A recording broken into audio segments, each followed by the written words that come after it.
Hello everyone and welcome to my channel. এখন আমি যে বিষয়টা নিয়ে কথা বলবো, শাহরুখ খান তার পুত্র আরিয়ান খান তার যে একটা নতুন প্রজেক্ট আসছে, সিরিজ আকারে আসছে, সেটা নেটফ্লিক্সে আসছে, সেটা নিয়ে অ্যানাউন্সমেন্ট একটা টিজার এসে গেছে।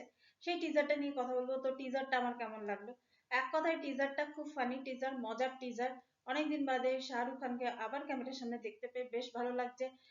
যেমন শুরুতে সে আসছে, এবং আমরা দেখতে পাচ্ছি যে ডিরেক্টর বারবার করে একই ডায়লগ তাকে দিয়ে বলাচ্ছে এবং বিভিন্ন ভাবে বলাচ্ছে।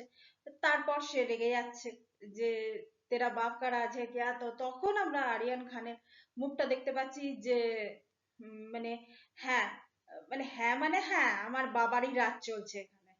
তো যাই হোক, সেটা তো একটা দিক গেল। তারপর তো শাহরুখ খান মানে শাহরুখ খানের চরিত্র না, শাহরুখ খানই সবাইকে বকাবকি করছে যে সবাই আমার কাছ থেকে শেখো।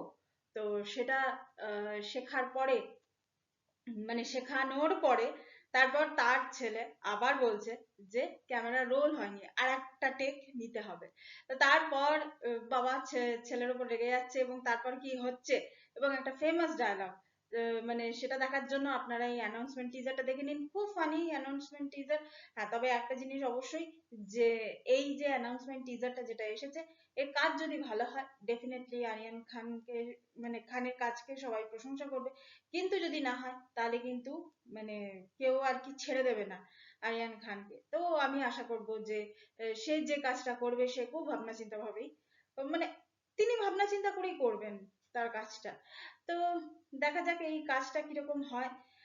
তবে একটা জিনিস তো সত্যি কথা, যে শাহরুখ খানকে অনেকদিন বাদে দেখলাম। এবং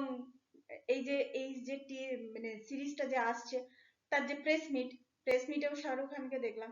সেখানেও তিনি অ্যাজ ইউজুয়াল একটা ফানি অবতারেই তিনি ছিলেন। তো সেটাও আমার বেশ ভালো লেগেছে। তো ওভারঅল এটাই ছিল আমার এই অ্যানাউন্সমেন্ট টিজারটা নিয়ে একটা ছোট্ট reaction. Thank you so much. That's all. Please keep watching and please subscribe my channel. Till then, good by.